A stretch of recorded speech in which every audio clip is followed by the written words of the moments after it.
A mother opens the door expecting her daughter's school friend. But when she sees who he is, her heart stops. A ragged teenage boy with haunted eyes stands before her ex-husband's son, the child of the woman he left her for. The boy she swore would never be part of her life. And now he has nowhere else to go. Can she put the past aside and give him the home he never had? This story of betrayal, redemption, and unexpected family will leave you speechless. Before we get into the story, comment below where in the world you are watching from today. The kitchen timer chimed, pulling Teresa from her thoughts. Her hands moved automatically, turning off the burner and giving the sauce one final stir. The rich aroma of garlic and herbs filled the small kitchen, but she barely noticed it. Her shoulders ached from hunching over her desk all day at the law firm, processing endless paperwork and juggling phone calls. The stack of case files she'd brought home sat accusingly on the counter, reminding her of all the work still waiting. "Mom, are you even listening?" Emily's voice cut through her fog. Her 13-year-old daughter sat at the kitchen table, homework pushed aside, practically bouncing in her chair with excitement. Math problems lay forgotten beneath her science textbook, pencil rolling dangerously close to the edge. Teresa managed a tired smile, tucking a loose strand of hair behind her ear. "Sorry, sweetie. What were you saying?" "I said I invited someone for dinner." Emily's eyes sparkled. "He's new at school and he hardly ever has anything to eat at lunch. I told him you make the best spaghetti in the whole world. You should see how skinny he is, Mom." Teresa paused, colander in hand, steam rising from the perfectly cooked pasta. But before she could ask more questions, the doorbell rang. Emily jumped up from her chair, nearly knocking it over in her enthusiasm. Papers scattered across the floor. "That's him! I'll get it." "Emily, wait!" Teresa set down the pasta and quickly dried her hands on a dish towel, her mother's instincts suddenly on high alert. Something about Emily's excitement made her uneasy. She followed her daughter to the front door, her practical pumps clicking against the hardwood floor, the sound echoing in the hallway. Emily reached for the doorknob, but Teresa gently moved her aside, protective instincts taking over. "Let me get it, honey." She opened the door, expecting to see one of Emily's usual friends from the middle school, maybe Tommy from band practice or Sarah from next door. Her heart stopped. The boy on her porch was tall and thin, almost gaunt, with dark brown hair that fell in his eyes. His oversized hoodie hung loose on his frame, the cuffs frayed and worn, offering little protection against the evening chill. But it was his face that made Teresa's fingers tighten on the doorframe, those sharp cheekbones, that particular set of his jaw. She knew those features. She'd seen them before, in photographs she'd tried to forget, tucked away in boxes she never opened. "Mom!" Emily ducked under her arm, grinning. "This is Logan. He's my new friend from school." She grabbed Logan's wrist, trying to pull him inside. Her enthusiasm seemed to make him shrink even further into himself. "Come on, Logan. Mom made tons of spaghetti." Logan didn't move. His hazel eyes darted everywhere except Teresa's face, taking in the welcome mat, the potted plants, the porch light above, anything but the woman in front of him. His fingers gripped the worn straps of his backpack so hard his knuckles were white. He looked ready to bolt at any second. Maybe I shouldn't," he started to say, his voice low and rough, like he wasn't used to using it. "Don't be silly," Emily tugged harder. "You promised you'd come." Teresa couldn't speak. Her mind raced through old memories, a wedding photo tucked away in a drawer, a man's face she'd tried to forget, the same jawline, the same wary look in his eyes. The past she'd worked so hard to leave behind stood right there on her doorstep, wearing a threadbare hoodie. Emily finally succeeded in pulling Logan over the threshold. The boy stumbled slightly, then caught himself, still clutching his backpack like a shield. The warm air from the house swirled around him, carrying the scent of tomato sauce and garlic bread, but he stood rigid like he was prepared to run at any moment. His worn sneakers left slight marks on the welcome mat. Teresa's fingers dug into the wooden doorframe. Her throat felt tight as she whispered, barely audible, "No, it can't be." The words slipped out before she could stop them, and Logan's head snapped up. For just a second, their eyes met, and Teresa saw something flash across his face. Recognition, fear, or maybe both. The moment stretched between them, filled with unspoken questions and a truth neither seemed ready to face. The porch light cast shadows across his features, making him look even younger and more vulnerable. Emily, still holding Logan's wrist, looked between them with growing confusion. Her smile began to fade around the edges. "Mom? What's wrong?" Teresa's hand lingered on the doorknob as she slowly closed the front door, her mind spinning like a carousel gone wrong. The warm kitchen light spilled into the entryway, casting long shadows across the worn welcome mat where Logan stood, shoulders hunched as if trying to make himself smaller. His threadbare backpack hung from one shoulder, clutched like a shield against his chest. "Come on!" Emily tugged at Logan's sleeve, her enthusiasm filling the awkward silence. "Mom makes the best spaghetti ever.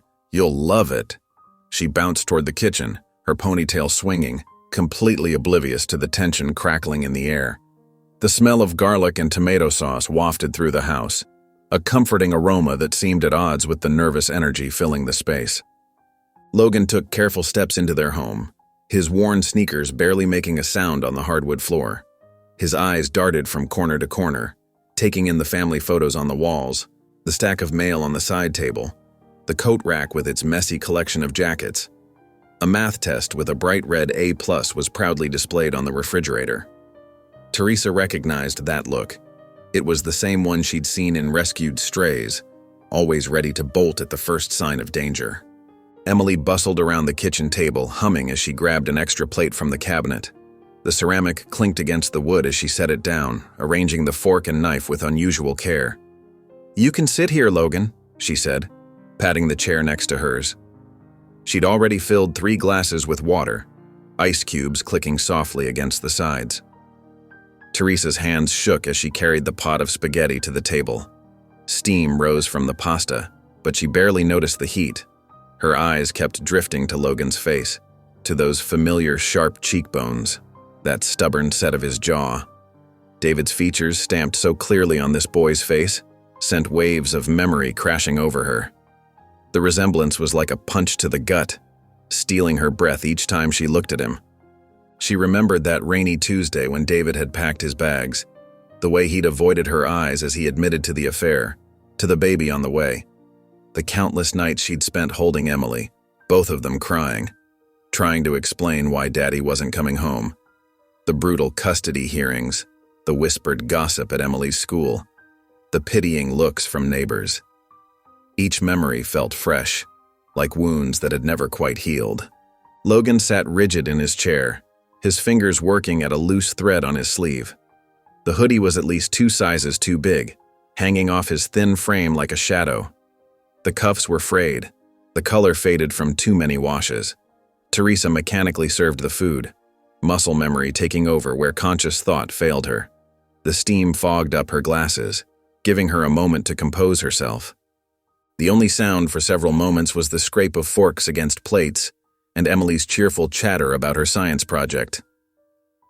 "Logan's my lab partner now," she announced between bites, twirling pasta around her fork with practiced ease. "He's super smart, Mom. He figured out the whole experiment in like 5 minutes." Her smile was bright enough to light up the room, but it couldn't quite dispel the shadows. Logan kept his head down, shoveling food into his mouth with the speed of someone who wasn't sure when their next meal would come. His fork moved with mechanical precision, clearing his plate with an efficiency that made Teresa's heart ache. She recognized that desperate hunger. She'd seen it in the pro bono cases at the law firm, in kids who'd learned that food wasn't guaranteed. Each bite disappeared as if it might be his last. The realization hit her like a physical blow. This wasn't just David's son. This was a hungry child sitting at her table. His hollow cheeks and sharp collarbones told a story she wasn't sure she wanted to read. The bones in his wrist stood out prominently as he gripped his fork. Despite the speed at which he ate, his movements were careful, controlled, as if he was afraid of making a mess or drawing attention to himself. Teresa gripped her fork tightly, her own dinner untouched. The question burned in her throat, demanding to be asked. The kitchen clock ticked loudly in the background, marking each second of silence. She took a deep breath, trying to steady her voice. "So, Logan." She watched as his shoulders tensed at the sound of his name. "Where's your family?"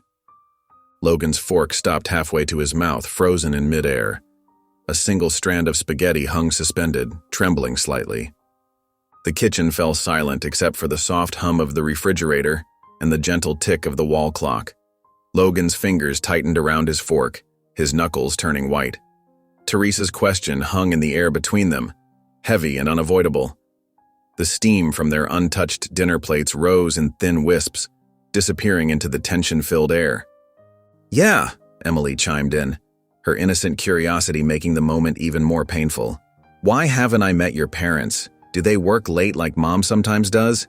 Maybe we could all have dinner together sometime." Logan's face transformed. The change was subtle but profound. His features smoothed into an expressionless mask, his eyes becoming distant and guarded. A muscle twitched in his jaw as he swallowed hard. Teresa recognized it immediately as the look of someone who had learned to hide their pain, to make themselves invisible when things got tough. She'd seen that same look in the mirror too many times after David left. "My mom kicked me out," Logan said finally. His voice was flat, matter-of-fact, like he was reporting the weather instead of describing his own abandonment. His fingers absently traced the edge of his plate, avoiding eye contact with either of them. The words hit Teresa like a physical blow. She gripped the edge of the table, her dinner forgotten, the fork in her other hand trembling slightly. Emily's perpetual smile disappeared for the first time that evening, her fork clattering against her plate with a sharp ping that echoed in the silent room. "What?" Emily's voice quivered. "But where are you staying?" Her eyes darted to the window, where the evening shadows were already growing long and dark. Logan's shoulder lifted in a small shrug. "Wherever." The word carried the weight of cold nights and empty stomachs, of park benches and hidden corners. His threadbare jacket hung loose on his frame, telling its own story of missed meals and harsh weather. Teresa sat frozen in her chair, her mind racing. This boy, this living reminder of her husband's betrayal, was homeless. The son of the woman who had stolen David away, who had helped destroy her marriage, was now sitting at her dinner table with nowhere else to go. The irony of the situation wasn't lost on her, and neither was the crushing weight of the decision she now faced. "Mom," Emily's voice was soft but urgent as she tugged at Teresa's sleeve. "Can he stay? Just for tonight?" Her eyes were wide and pleading, filled with a compassion that Teresa both admired and dreaded. Emily's hand clutched tighter at her mother's arm, her fingers warm through the fabric. Teresa's emotions crashed against each other like waves in a storm. The old hurt rose up. Memories of David walking out, of crying herself to sleep while trying to stay strong for Emily, of explaining to a confused little girl why Daddy wasn't coming home anymore. But across the table sat a teenager who looked like he hadn't had a decent meal or a safe place to sleep in days, maybe weeks. His hollowed cheeks and dark circled eyes told a story she couldn't ignore, no matter how much she wanted to. "Please, Mom," Emily pressed, her voice barely above a whisper. "It's cold outside, and it might rain tonight." She glanced anxiously at the gathering clouds visible through the kitchen window. Logan kept his eyes fixed on his empty plate, his body tense as if preparing himself for the rejection he clearly expected. Teresa could see the slight tremor in his hands, the way he seemed to be making himself smaller, ready to disappear at a moment's notice. A car passed by outside, its headlights briefly illuminating his face, highlighting just how young and vulnerable he really was. Teresa let out a long, slow breath. Everything in her screamed that this was a terrible idea, that she should protect herself and Emily from any connection to David's other family. But she couldn't ignore the hungry, hurting child in front of her, the mother in her warred with the wounded wife she still was. "Fine," she said, the word feeling foreign on her tongue. "Just one night." She tried to make her voice firm, businesslike, as if this was a simple transaction rather than a moment that could change all their lives. Logan's expression flickered briefly, a quick flash of emotion that could have been relief or disbelief or both, before settling back into careful neutrality. He gave a single short nod, accepting her offer with the same quiet wariness that seemed to define his every movement. His shoulders relaxed just slightly, though his guard remained firmly in place. Teresa watched him, her stomach churning with uncertainty. Had she just made a catastrophic mistake? The ticking of the clock seemed louder now, marking the seconds of a decision she couldn't take back. Teresa lay in her darkened bedroom, the digital clock's red numbers casting a faint glow across the walls. 11:47 p.m. Sleep refused to come. From down the hall, she could hear the subtle sounds of movement from the guest room, the creak of bed springs, the rustle of sheets. Logan was awake too, probably as restless as she was on this unsettling night. Her thoughts drifted back unbidden to that devastating day 12 years ago. David standing in their living room, suitcase in hand, telling her he'd found someone else. Someone younger. Someone who made him feel alive. The words still burned like acid in her memory. She remembered watching him walk down their front path for the last time, his shoulders straight, never looking back at the life he was leaving behind. Emily had been so young then, barely old enough to understand why Daddy wasn't coming home anymore. The woman he left her for, Logan's mother, had been barely out of college, with long dark hair and a smile that dripped with confidence. Teresa remembered seeing them together months later at the courthouse during the custody hearings, the woman's hand resting possessively on David's arm, the triumphant glint in her eyes when the judge granted the divorce. Now that woman's son was sleeping under Teresa's roof, and the irony wasn't lost on her. Life had a way of coming full circle in the cruelest ways. Thunder rolled in the distance and rain began to patter against the windows. Teresa pulled her blanket tighter around her shoulders, trying to ward off a chill that had nothing to do with the temperature. The storm grew closer, wind whipping tree branches against the house, creating eerie shadows on her bedroom walls. In the guest room, she heard more movement, longer this time, like Logan was tossing and turning. Was he uncomfortable in the strange bed, scared of the storm? Teresa's hand actually moved toward throwing back the covers, her maternal instincts kicking in before she caught herself. The same instincts that had made her take him in, despite every logical argument against it. "This isn't your problem," she whispered into the darkness. "He's not your responsibility." But even as she said the words, they felt hollow, like she was trying to convince herself of something she no longer quite believed. But the sounds continued, each rustle and creak making her more aware of the teenager down the hall. A teenager who'd been thrown out of his home, who probably hadn't had a decent meal or safe place to sleep in who knows how long, who was David's son yet somehow seemed nothing like him. Emily's room was silent. Her daughter had always been able to sleep through anything, a trait Teresa often envied. Thunder cracked louder now and lightning flashed, briefly illuminating Teresa's room in stark white light. She squeezed her eyes shut, trying to force herself to sleep, but it was useless. Her mind wouldn't stop spinning with possibilities and consequences. More movement from the guest room, more restless turning. Each sound seemed to echo her own uncertainties. "What have I done?" Teresa whispered to herself, the words nearly drowned out by another thunderous boom that seemed to shake the whole house. The storm outside matched the turmoil in her heart. She opened her eyes, staring up at the ceiling she could barely see in the darkness. This night felt endless, but she knew it was just the beginning of something much bigger, something that would force her to face past hurts she'd thought were long buried, something that might change all their lives forever. The morning sun filtered through rain-streaked windows as Teresa stumbled into her kitchen, her mind foggy from a night of tossing and turning. She'd barely managed 3 hours of sleep, her thoughts consumed by the strange turn her life had taken. Every time she'd closed her eyes, questions had swirled through her mind like autumn leaves in a storm. The coffee maker hadn't even been turned on yet when she stopped dead in her tracks. Logan stood at the sink, his back to her, methodically washing dishes from last night's dinner. His movements were precise and practiced, like someone who'd learned early on to make himself useful. The sound of running water nearly masked the soft clinking of plates as he worked. A small puddle had formed on the floor where he'd been standing too long, his socks slightly damp. Teresa watched, rooted to the spot.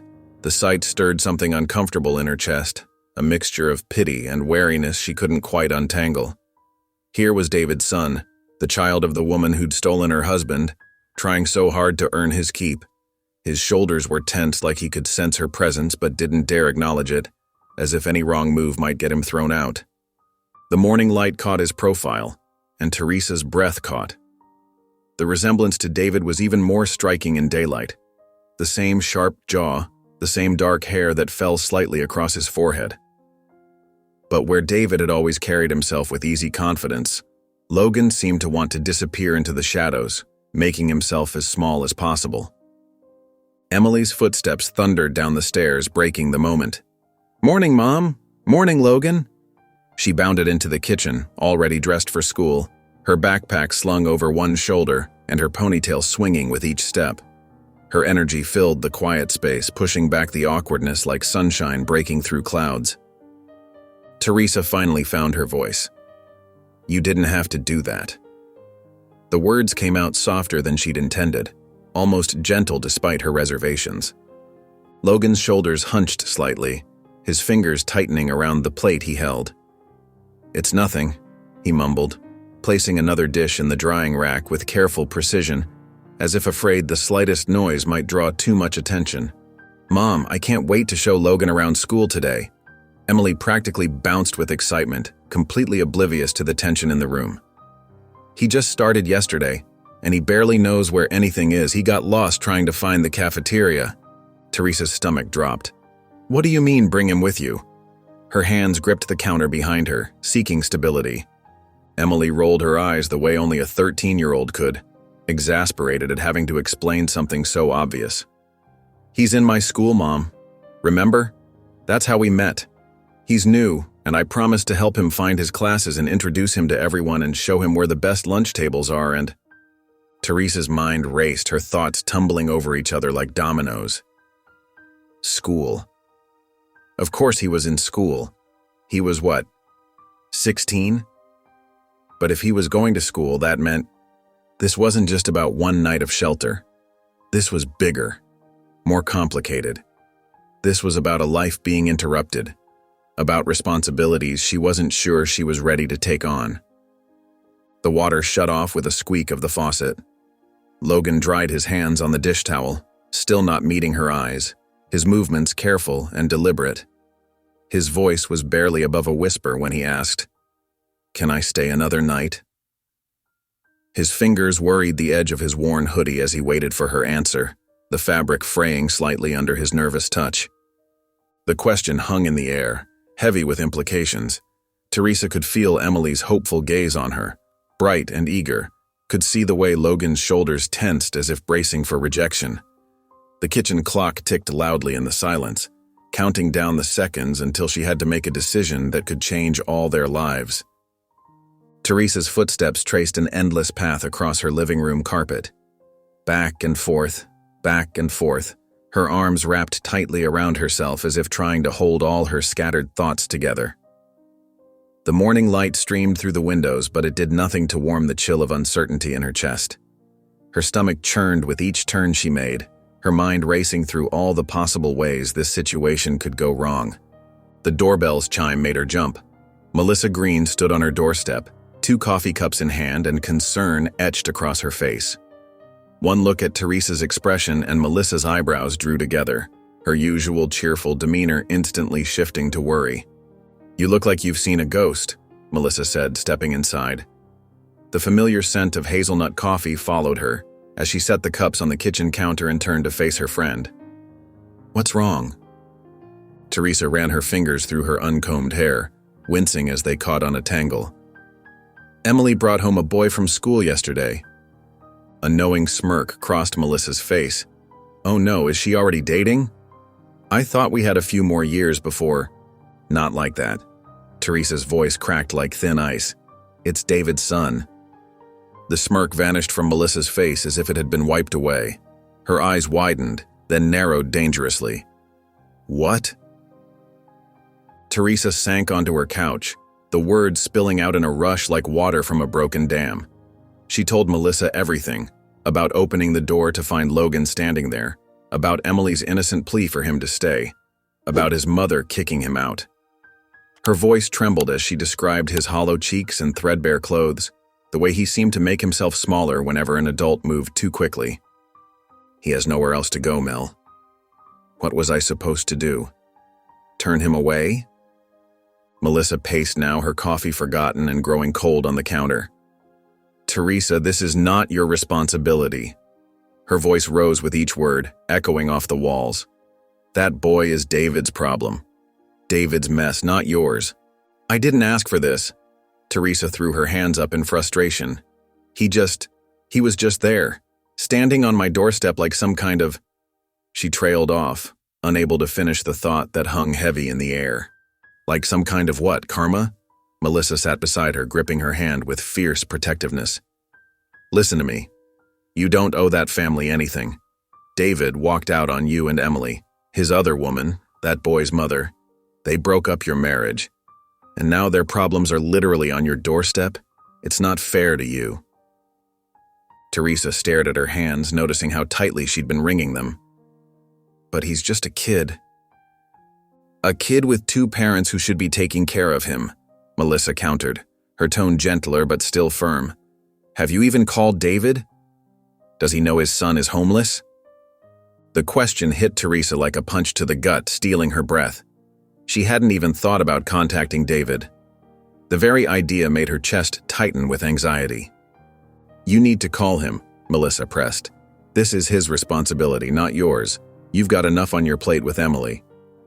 That evening, Teresa sat in her armchair, pretending to read a book while watching Logan from across the living room. He sat cross-legged on the floor, helping Emily with her math homework. His voice was patient as he explained the problems, and Emily's face lit up with understanding. The sight tugged at something deep in Teresa's heart, even as she tried to ignore it. But Melissa's words echoed in her mind like a persistent whisper. This isn't your responsibility. This is David's mess. She watched Logan point to something in Emily's textbook, his gentle guidance bringing a smile to her daughter's face, and uncertainty gnawed at her heart like a hungry thing that wouldn't let go. The evening settled over the Carter house like a warm blanket. The soft glow of table lamps cast gentle shadows across the living room, where Emily and Logan sat surrounded by textbooks and notebooks.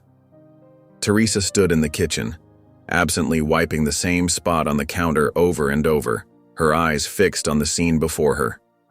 The familiar scent of the lasagna she'd made for dinner still lingered in the air, mixing with the fresh dryer smell of the throw pillows she'd just washed. Logan's shoulders had slowly relaxed over the past hour, losing their usual tension. Emily was explaining something about her math homework, gesturing wildly with her pencil, her ponytail bouncing with each enthusiastic movement. Then it happened. A sound Teresa hadn't heard from Logan before. He laughed. It wasn't loud or long, just a quiet chuckle, but it transformed his entire face. The hard lines softened, and for a moment, he looked like any other teenage boy, unburdened by the weight he usually carried. Teresa's hand stilled on the counter. Something about the scene felt wrong. No, not wrong exactly. It felt too right. The way Emily leaned toward Logan as she talked, the way he pointed at her textbook with the patience of an older brother, the comfortable silence between their words. It was like watching a family, and that thought made Teresa's stomach twist. She caught her reflection in the kitchen window, seeing the worry lines deepen around her mouth. Can I ask you something? Emily's voice drifted into the kitchen. Teresa held her breath, knowing she shouldn't eavesdrop, but unable to move. The dish towel hung limp in her hands. Sure, Logan replied, his voice cautious, his pencil tapping nervously against his knee. What about your mom? Why isn't she looking for you? Emily's innocent question cut through the peaceful atmosphere like a knife. The silence that followed was heavy. Teresa watched Logan's face close up like shutters being drawn. His fingers picked at the corner of his notebook, creating tiny white tears in the paper. The tick of the wall clock seemed suddenly loud in the quiet room. She drinks a lot, he finally said, his voice barely above a whisper. Some days she just doesn't wake up. Sometimes she forgets to buy food or pay bills. His words trailed off, hanging in the air like smoke. Teresa's knuckles went white against the counter. Emily's face fell, her young features clouding with confusion and concern. Her math homework lay forgotten between them. "But she's still your mom," Emily insisted, as if that simple fact should fix everything. Her voice carried all the certainty of someone who had never known anything but unconditional love. Logan's shoulder lifted in a half shrug. His voice came out hollow, empty of emotion. Not really. His fingers had stopped fidgeting, going completely still. Something snapped inside Teresa. Before she could stop herself, she stormed into the living room, words tumbling out like angry birds. "That's not my problem." Her voice echoed off the walls, shattering the peaceful evening. The room froze. Emily's mouth fell open, her eyes darting between her mother and Logan. But Logan's face just hardened, like a door slamming shut. There was no surprise there, no hurt, just resignation. As if he'd been waiting for this moment all along. The wall he'd slowly been letting down brick by brick suddenly shot back up, higher than ever. He stood up slowly, gathering his books with mechanical precision. With a slight nod, so formal, so distant, he turned and walked away. His footsteps were quiet on the carpet as he disappeared into the guest room.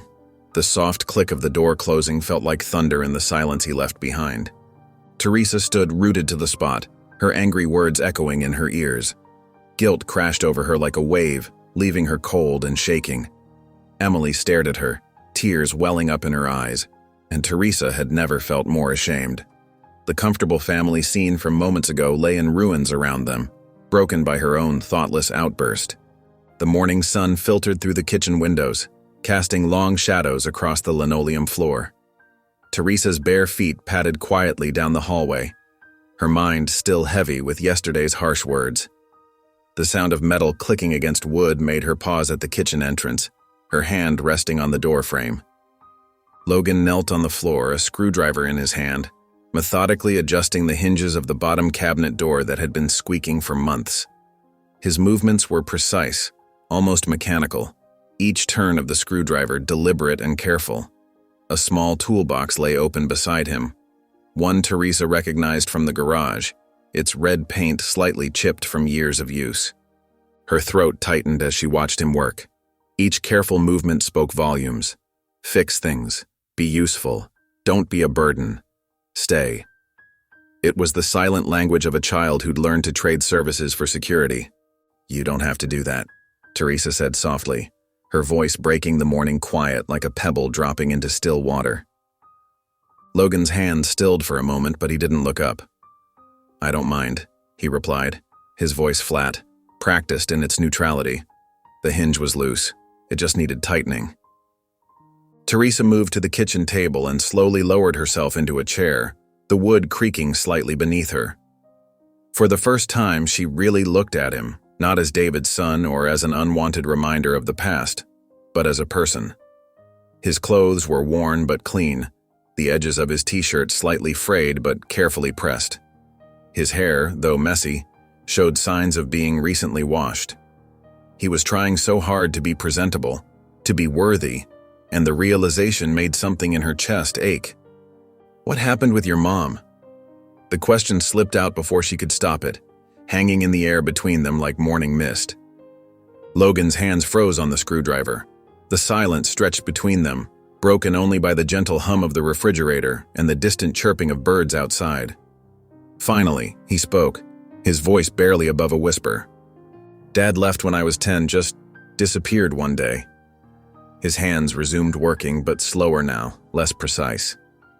Mom started drinking, said it helped her forget. He adjusted the cabinet door, testing its swing.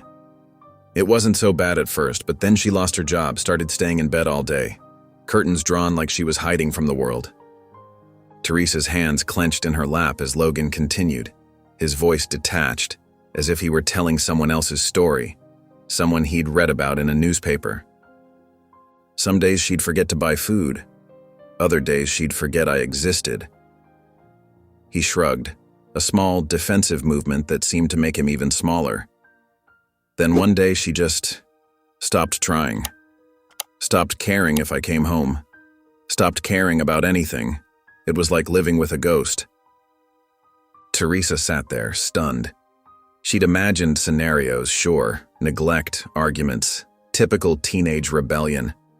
But this slow erosion of a child's world, it was beyond what she'd prepared herself for, beyond what any child should have to endure.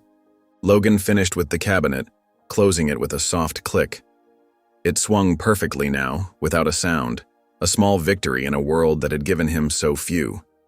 He gathered his tools, movements efficient and practiced, like someone used to cleaning up after himself, used to being invisible, used to leaving no trace. Emily bounded into the kitchen then, backpack slung over one shoulder, her energy a stark contrast to the heavy moment. "Ready for school?" she asked Logan, her cheerful voice cutting through the thick atmosphere like sunshine through storm clouds. Logan nodded, rising to his feet. He put the toolbox away and grabbed his worn backpack from the corner, the fabric thin and faded from years of use. Teresa watched as the two headed for the door, Emily chattering about their upcoming history test, Logan listening quietly beside her, his shoulders slightly less tense than before. As they walked down the driveway, Teresa pressed her hand against the cool window glass, watching their retreating figures. Something had shifted inside her, like a key turning in a long rusted lock. She wasn't just tolerating Logan's presence anymore, she was starting to care about what happened to him. The realization was both terrifying and somehow inevitable, like watching the first rays of dawn break through a long, dark night. The morning sunlight streamed through the kitchen window, casting a warm glow across the breakfast table. Teresa stood at the counter, her coffee mug warming her hands, as she watched Emily and Logan hunched over their textbooks. The scene before her felt strangely normal, perfect almost in its simplicity. "No way," Emily's laugh echoed through the kitchen. "That's not how you solve it." She leaned over, pointing at Logan's notebook with her pencil, her dark hair falling forward across her face. Logan's lips curved into a small smile. "Trust me on this one. Watch." His voice was steady, patient, as he walked Emily through the math problem step by step, his finger tracing each number carefully. The tension that had marked his first days was melting away, replaced by something softer, more natural. "Oh," Emily's eyes lit up with understanding. "You're actually really good at this. Best study partner ever." She playfully nudged his shoulder, beaming with the kind of pure joy only she could radiate. Teresa noticed how Logan didn't flinch at the contact anymore. Instead, he just shook his head, that small smile still lingering on his face. He looked at home. The thought made her chest tight, filling her with an emotion she wasn't quite ready to name. At school, Emily practically dragged Logan down the hallway, introducing him to everyone she knew with boundless enthusiasm. "This is Logan," she'd say proudly, like she was showing off a prized possession, her hand firmly gripped around his wrist. Some of her friends smiled warmly while others cast curious glances between them, clearly wondering about their connection. A few whispered behind their hands, but Emily either didn't notice or chose to ignore them. Logan maintained his distance, offering quiet nods and brief hellos, his shoulders slightly hunched as if trying to make himself smaller. But Teresa noticed he never pulled away from Emily's enthusiasm. He let her pull him into her world, even if he wasn't quite ready to fully step in, like a swimmer testing the water's temperature before diving in. As they prepared to leave for school, Logan automatically reached for Emily's backpack, which was overflowing with books and crumpled papers. "Here," he said quietly, helping her zip it properly and adjusting the straps on her shoulders with gentle, practiced movements. It was such a brotherly gesture that Teresa had to look away, blinking rapidly. Her phone buzzed later that morning. Melissa's name flashed on the screen, bringing with it a mix of comfort and anxiety. "So, is he still there?" Melissa's voice carried its usual note of concern, wrapped in warmth. Teresa sank into her office chair, rubbing her temple. "Yeah." "Be careful, Teresa," Melissa warned, her tone gentle but firm. "The longer he stays, the harder it'll be to let go." The words hung heavy in the air, echoing Teresa's own fears. That evening, an unfamiliar sound caught Teresa's attention. Laughter. Real, genuine laughter that seemed to bubble up from somewhere deep and untouched. She followed it to the living room where Emily was dramatically acting out something that had happened in class, her arms waving wildly as she moved around the room. Logan sat on the couch, his head thrown back in honest-to-goodness laughter, the sound rich and unreserved. Teresa stood in the doorway, frozen by the scene before her. The sight of them together, so natural, so right, made her heart ache with an intensity that surprised her. Emily's eyes sparkled with joy as she continued her story. Bouncing on her toes with excitement, and Logan's usual guardedness had completely vanished. He looked young, carefree, like the teenager he was supposed to be, all his sharp edges softened by happiness. The realization hit her like a physical blow. She was getting attached, not just to the idea of helping him, but to Logan himself, to his quiet presence in the mornings, his careful consideration of Emily, the way he fixed things around the house without being asked, to the growing light in his eyes that appeared a little more each day, like dawn breaking over the horizon. She watched them from the doorway, her heart heavy with the weight of what this meant. This wasn't temporary anymore, and they all knew it, even if no one dared to say it out loud. The thought terrified and thrilled her in equal measure. Teresa's hands were deep in soapy water when the phone rang. The unknown number flashed on the screen, and she almost let it go to voicemail. Something made her dry her hands and answer. Maybe it was instinct, or maybe it was the nagging feeling she'd had all day that something wasn't quite right. "Hello? Where is he?" The woman's voice was thick and slurred, hostile from the first word. The sound of ice cubes clinking against glass carried through the line. Teresa's spine stiffened. Who is this? It's his mother, damn it. I know he's with you. Each word dripped with bitterness, the sounds running together like spilled wine. Teresa's grip tightened on the phone until her knuckles turned white. The TV sounds from the living room seemed to fade away as she focused on the angry voice in her ear. Do you even know where your son has been for the last few days? A harsh laugh crackled through the line, followed by what sounded like another drink being poured. That boy's been nothing but trouble. The woman's words were sharp but empty, devoid of any maternal concern. Thinks he can just run off whenever he wants. If you want him so bad, you can keep him. Heat rushed to Teresa's face and her pulse pounded in her ears.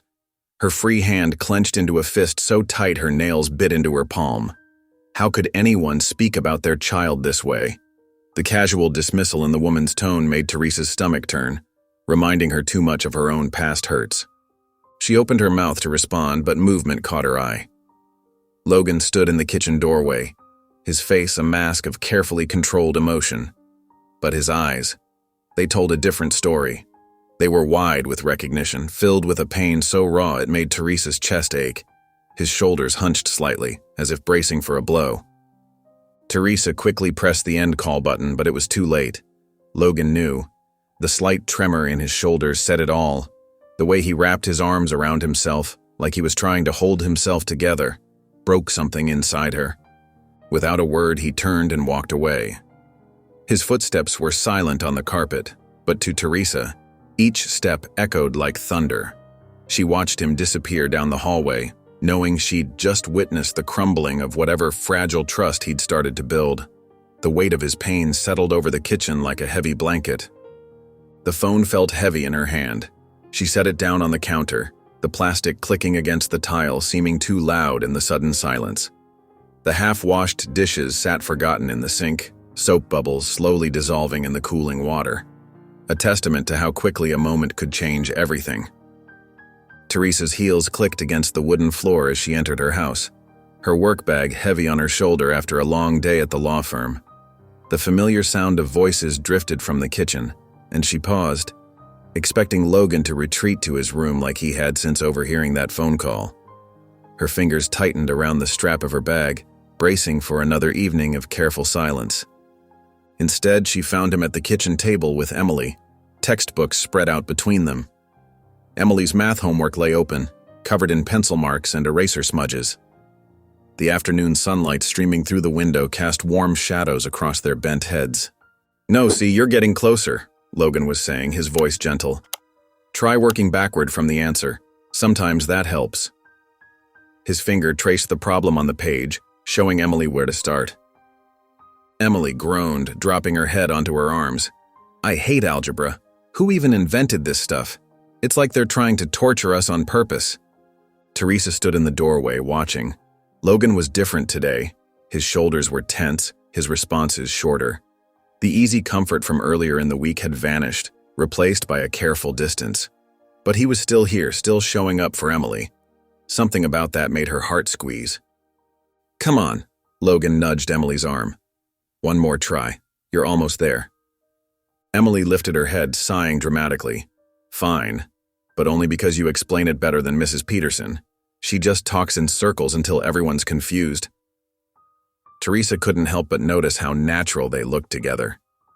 Logan leaned over Emily's shoulder, pointing at something in the textbook. His patience seemed endless, even when Emily got frustrated. There was something protective in the way he guided her through each problem, celebrating her small victories. It reminded her of the way older brothers looked after their siblings in all those family movies Emily loved to watch. See? You got it, Logan said as Emily finally solved an equation. His smile was small but genuine. Told you you could do it. Emily threw her hands up. Finally, I thought I was going to die of old age first. My brain feels like mush. Trust me, you'll survive, Logan smirked, a hint of his old humor showing through. Algebra hasn't killed anyone yet, at least not that I know of. The familiar banter made Teresa's chest tight. She shifted her weight, and the floorboard creaked beneath her feet. Logan looked up, meeting her eyes. For a moment, neither of them moved. The kitchen seemed to hold its breath. Then Logan did something unexpected. Hey, Teresa, he said quietly, his voice carrying a warmth she hadn't heard in days. Not Miss Carter, not the careful avoidance of the past few days. Just her name, simple and direct. The words hung in the air between them, an olive branch she hadn't expected. It felt like the first ray of sunshine after a storm. Teresa nodded, unable to speak past the sudden lump in her throat. Something shifted inside her, like a key turning in a lock she didn't know existed. Maybe some doors weren't meant to stay closed forever. Emily bounced in her chair, oblivious to the moment passing between them. Mom, Logan helped me figure out algebra. Can he help me with homework every day? He makes it actually make sense. The question lingered, heavy with meaning beyond math problems and study sessions. Teresa watched Logan's face carefully, saw the flicker of hope he tried to hide. It was there in the way his fingers fidgeted with the corner of the textbook, in how he wouldn't quite meet her eyes now. The evening had settled into a comfortable routine. The TV hummed softly in the living room, where Emily and Logan sat on opposite ends of the worn leather couch, a bowl of popcorn untouched between them. Teresa folded warm laundry from the dryer, letting the familiar motion soothe her tired muscles. The house felt peaceful, almost normal, with only the gentle rustle of fabric and the murmur of voices from some sitcom breaking the silence. Then the doorbell rang. Teresa set down the half-folded towel and wiped her hands on her jeans. The porch light illuminated a silhouette through the frosted glass that made her stomach drop. She knew that shape, that stance, the way he held himself like the world owed him something. When she opened the door, time seemed to freeze. David Carter stood there looking exactly as she remembered, perfectly styled hair, expensive jacket with its designer label visible, and that infuriating smirk that had once charmed her but now made her skin crawl. Long time no see, Teresa, he drawled, leaning against the doorframe like he owned it, his cologne drifting in with the evening air. Teresa's spine stiffened. Her fingers gripped the door handle tighter, knuckles turning white. What are you doing here? David's eyes slid past her, scanning the living room until they landed on Logan. The boy had gone completely still, like a deer caught in headlights, his face draining of color. The TV continued playing, canned laughter a jarring contrast to the tension in the room, but no one was watching anymore. David shrugged, casual and calculated, adjusting his expensive watch. Figured I'd check in on my son. Logan didn't move, didn't speak.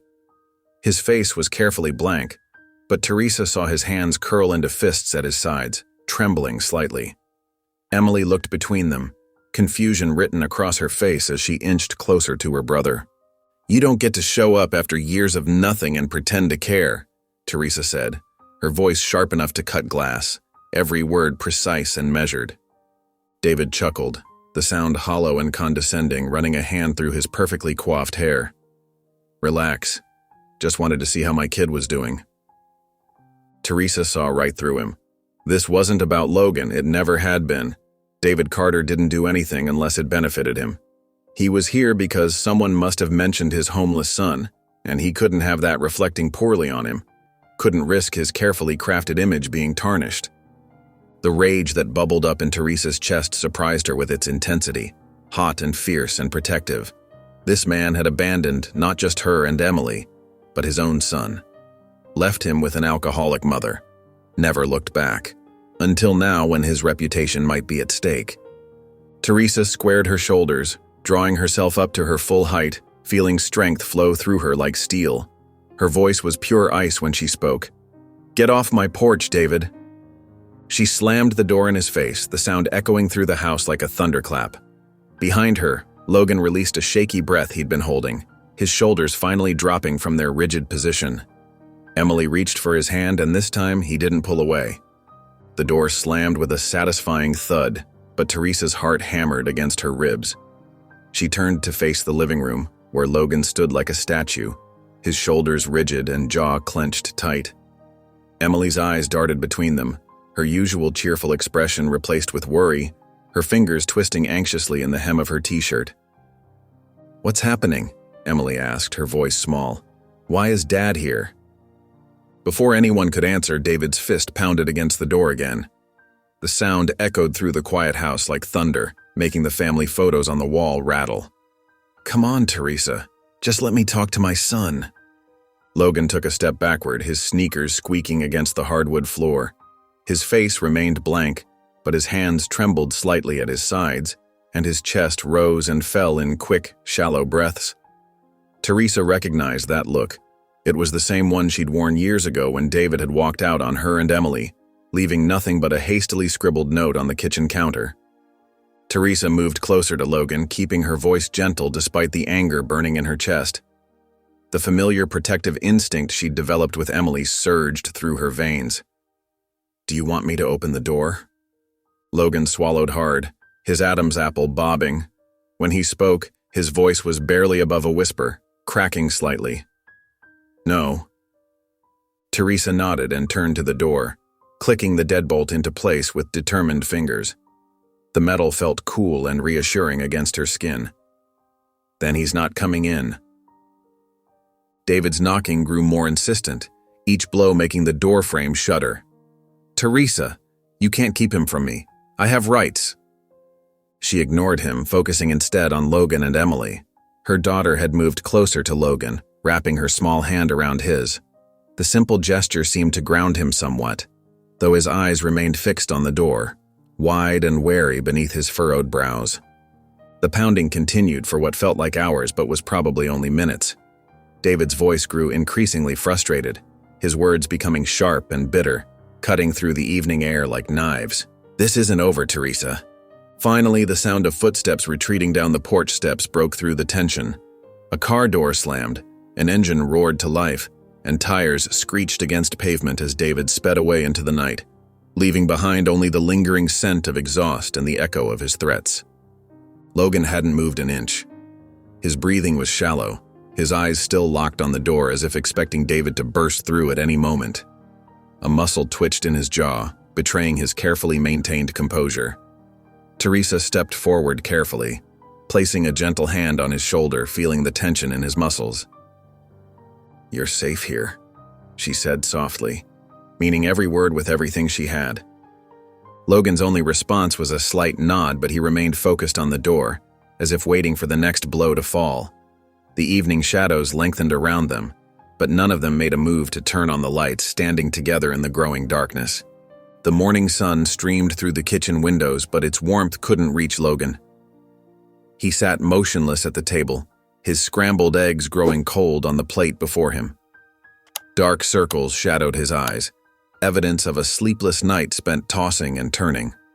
Emily kept glancing at him between bites of her cereal, her usual morning chatter absent, her spoon moving listlessly through the soggy flakes. Teresa moved around the kitchen, pretending to clean already spotless counters, wiping the same spot over and over. She couldn't ignore the heavy silence that had settled over them since David's visit, like a thick blanket smothering their usual morning routine. Finally, she pulled out the chair across from Logan and sat down, her coffee mug warming her hands, the steam rising in lazy spirals. She didn't push or prod. She just waited, giving Logan the space to find his words. The clock ticked softly on the wall, marking each quiet moment, each second feeling heavier than the last. "He only came here because he had to," Logan finally said, his voice rough with emotion, cracking slightly on the last word. "Not because he wanted to." His fingers traced patterns on the tablecloth, avoiding eye contact, drawing invisible circles over and over. "He probably heard from my mom that I was here, had to make sure he didn't look bad to everyone else."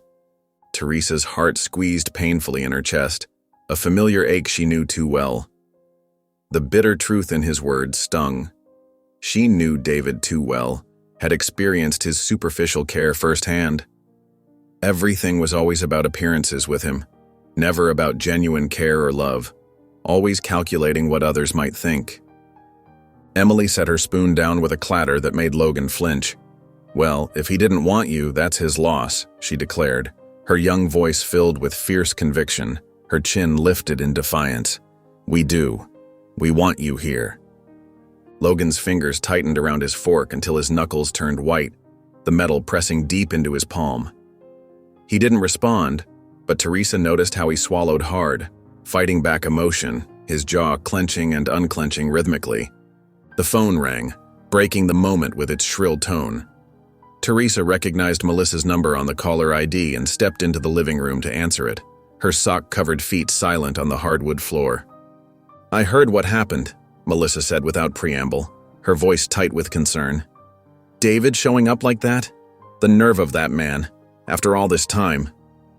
Teresa sighed, keeping her voice low, conscious of the two children in the kitchen. "I know. He just appeared out of nowhere, like he had every right to be here." "You need to set boundaries before David tries to pull something," Melissa warned, her tone serious. "You know how he operates. He'll use this situation to his advantage somehow. He always does." Teresa's stomach churned with worry, a cold knot forming in her gut. "But what can I do? I'm not Logan's legal guardian. If David really wanted him back..." She couldn't finish the sentence, the possibility too painful to voice. "Then you fight," Melissa said firmly, with the conviction of a longtime friend. "That boy needs you. Anyone can see that." Later that night, Teresa found Logan sitting alone on the porch steps, his shoulders hunched against the evening chill. The evening air was cool, crickets chirping in the darkness, a gentle breeze rustling the leaves. Without a word, she settled beside him, leaving enough space so he wouldn't feel crowded, close enough to offer silent support. They sat in companionable silence, watching the stars emerge one by one in the darkening sky, like tiny pinpricks of hope in the vast darkness. Logan didn't pull away or retreat into himself like he usually did. Instead, he seemed to relax slightly, his shoulders losing some of their tension, his breathing becoming deeper and more even. For the first time since David's visit, Teresa felt like maybe, just maybe, they could get through this together, whatever came next. The morning sun painted warm stripes across the kitchen floor as Emily bounced around, her energy filling every corner of the room. Her ponytail swung back and forth as she moved, the embodiment of perpetual motion. Logan sat at the table, shoulders hunched, still wrestling with the shadows of yesterday's encounter with his father. His fingers traced invisible patterns on the wooden tabletop, his mind clearly somewhere else. But Emily wasn't having any of it. "You have to try these pancakes," she insisted, sliding a plate in front of him. The chocolate chips were still melting, creating tiny rivers of sweetness. "Mom makes them with chocolate chips on Thursdays. It's like a family tradition." Logan poked at the pancakes with his fork, his expression guarded, like he was waiting for the other shoe to drop. Emily kept chattering, filling the silence with stories about her teachers, her friends, and everything in between. She waved her hands animatedly as she talked about her science project and the class hamster that had escaped last week. She didn't seem to mind that Logan barely responded. She just kept including him in her world. At school, the hallways buzzed with curious whispers. Logan felt the stares, heard the murmurs as he walked beside Emily. His worn backpack felt heavier with each step. Some kids pointed, others huddled together, clearly gossiping about the mysterious new boy who suddenly appeared in Emily's life. Their whispers echoed off the metal lockers, following them down the corridor. "That's the guy who's living at Emily's house," one girl whispered too loudly to her friend, not bothering to hide her stare. Emily's response was immediate. She linked her arm through Logan's, her chin held high, green eyes blazing with determination. "He's my brother now," she announced, loud enough for everyone to hear. "You got a problem with that?" Logan froze, his eyes wide with surprise. Brother? No one had ever claimed him like that before. The word felt foreign, impossible. Yet Emily said it with such certainty, such fierce pride. During lunch, Emily practically dragged Logan to her usual table, her hand wrapped firmly around his wrist. Her friends looked uncertain, shifting in their seats as Logan sat down, their lunch trays creating a barrier between them. One boy, Jake, couldn't keep his mouth shut. "So you just moved in with them?" Just like that, Jake's tone dripped with judgment, his sandwich forgotten in his hands. Logan's muscles tensed. He knew this routine, the questions, the judgment, the inevitable rejection. The cafeteria suddenly felt too loud, too crowded. He started to stand up, ready to retreat to his usual solitary spot. But Emily's voice cut through the tension like a knife. "Yeah, just like that," she said, her eyes flashing. She stabbed her fork into her macaroni with emphasis. "Deal with it." The finality in her voice left no room for argument. Her friends exchanged glances, but no one dared challenge Emily further. Logan slowly sat back down, something warm and unfamiliar blooming in his chest. It felt like belonging, like maybe, just maybe, he had someone in his corner. That evening, Emily sprawled on the living room floor, working on a massive puzzle of a mountain landscape. Her homework lay forgotten on the coffee table as she sorted through the pieces, humming softly to herself. Without a word, Logan lowered himself to the carpet beside her. He picked up a puzzle piece, turning it over in his hands before finding its place with a satisfying click. Emily smiled but didn't make a big deal of it. They worked in comfortable silence, fitting pieces together one by one, the mountain scene slowly taking shape between them. The steady tick of the wall clock and the distant sound of Teresa cooking dinner created a peaceful backdrop to their shared activity. The phone's sharp ring cut through the peaceful afternoon quiet, startling Teresa from her paperwork. She reached for it with a practiced motion, expecting another work call about courthouse filings. Instead, the voice on the other end made her blood run cold and her chest tighten. "Mrs. Carter, this is Sarah Matthews from Child Protective Services. We've received a report about a minor staying in your home. Logan Carter?" Teresa's fingers tightened around the phone until her knuckles turned white. Her eyes darted to Logan, who sat at the kitchen table, completely absorbed in a book Emily had lent him. Some fantasy novel about dragons. He looked almost peaceful, his guard finally starting to lower after weeks of tension. The sunlight streaming through the window caught the slight curl in his dark hair. "Yes," Teresa managed, her voice steady despite her racing heart. "He's been staying with us."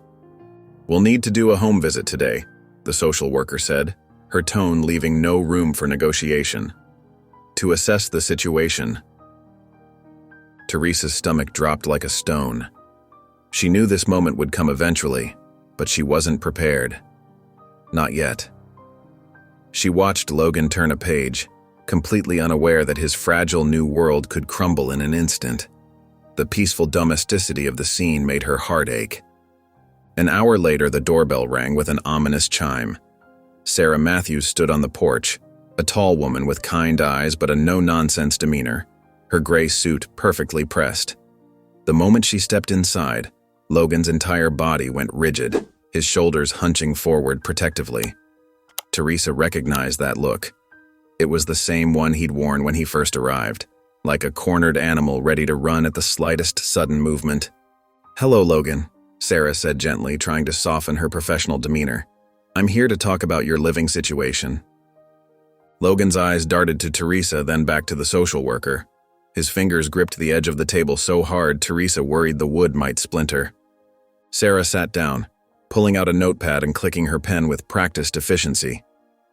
"Mrs. Carter, I need to understand the circumstances here. Are you legally fostering Logan?" Teresa shook her head, her throat tight. "No, it's complicated. He needed a place to stay and—" "Do you have any form of custody?" Sarah interrupted, her pen hovering over the paper expectantly. "No," Teresa admitted, the word tasting bitter. "It just happened. He needed help." The social worker's frown deepened, etching lines around her mouth. "This is unorthodox.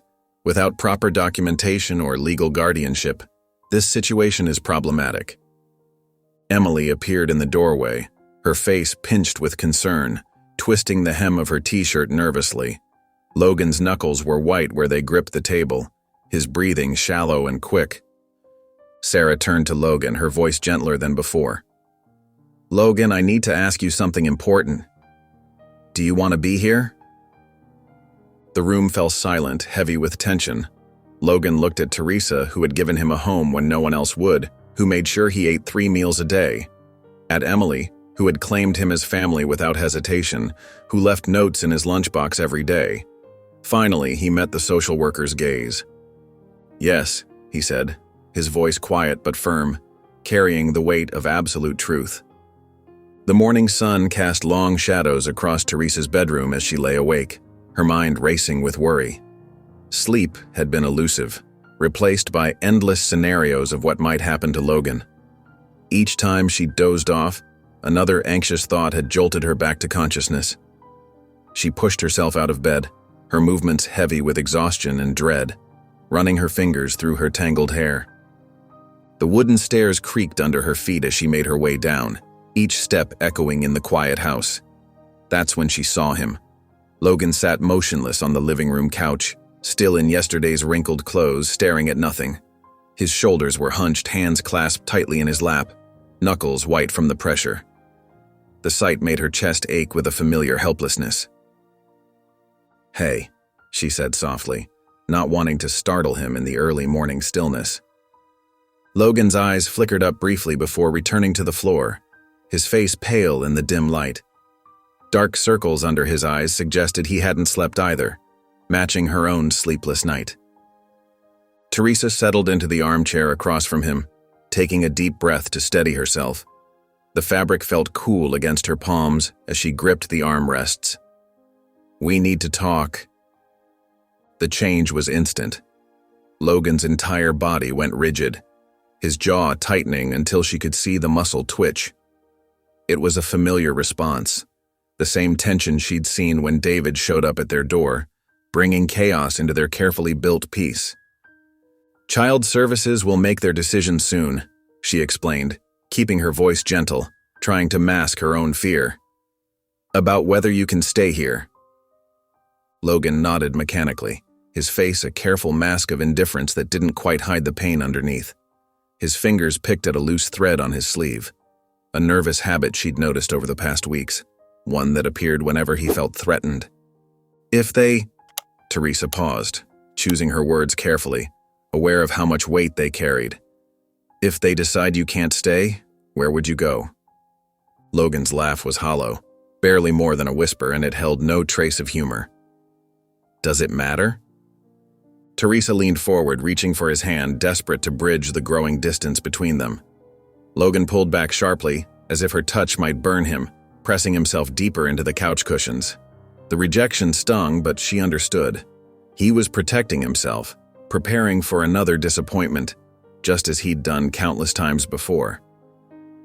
"You don't have to fight for me, Teresa," Logan said, his voice rough with emotion he tried to hide. "No one ever has." Those words hit Teresa like a physical blow, stealing her breath. In them, she heard years of abandonment. From David, from his mother, from everyone who should have protected him but chose to walk away instead. "Well, I'm not everyone else," she said firmly, meaning every word, willing him to believe her. Logan stood abruptly, his movements jerky and uncertain, like a cornered animal looking for escape. "I need air," he muttered, already heading for the front door, his footsteps quick and uneven on the hardwood floor.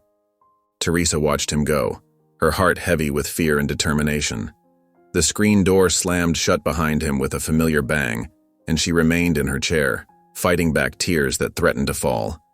She'd never felt more helpless, or more determined to keep this broken boy safe, to prove that someone would finally stay. Teresa's hands trembled. The official letterhead mocked her. David's true intentions hid behind fancy words. Her coffee grew cold, forgotten. She reread the custody challenge, each word a punch to the gut. She raced home, barely remembering her purse.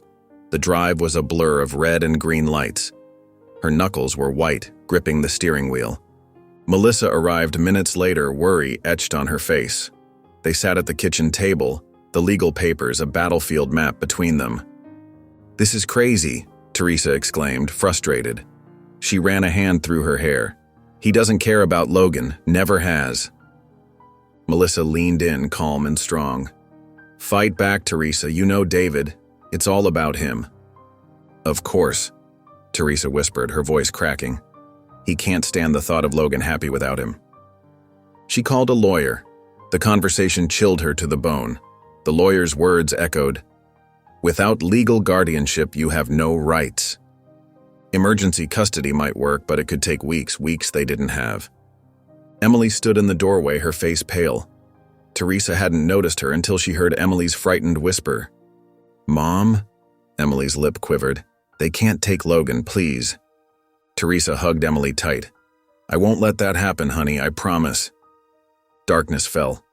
Logan didn't come home until after dinner, slipping in like a shadow. His face was closed off, his shoulders tight. "We need to talk," Teresa said, finding him in the hallway.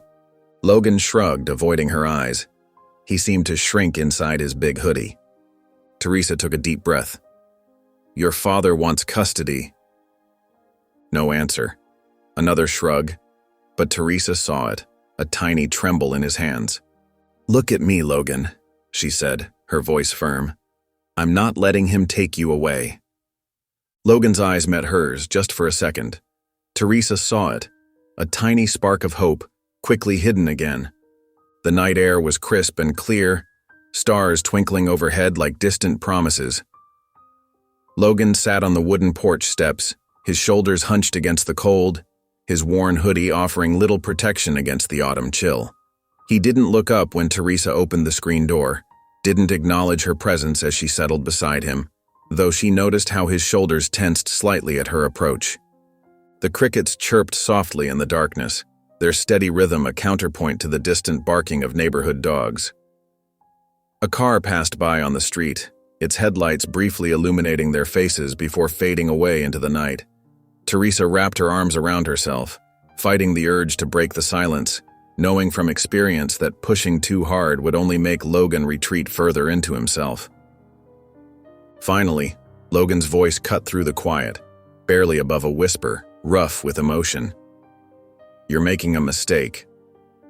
Teresa turned to him, confusion etched on her face, her heart beating faster at the pain in his voice. "What?" Logan's jaw tightened. He kept his eyes fixed on some distant point in the darkness, his fingers absently picking at a loose thread on his jeans. "I'm not worth this." The words hung heavy between them, each syllable weighted with years of rejection. Teresa studied his profile, noting how young he looked in the dim porch light, how lost, how much like Emily when she was hurting but trying to hide it. "Why do you think that?" she asked softly, careful to keep her tone neutral, non-threatening.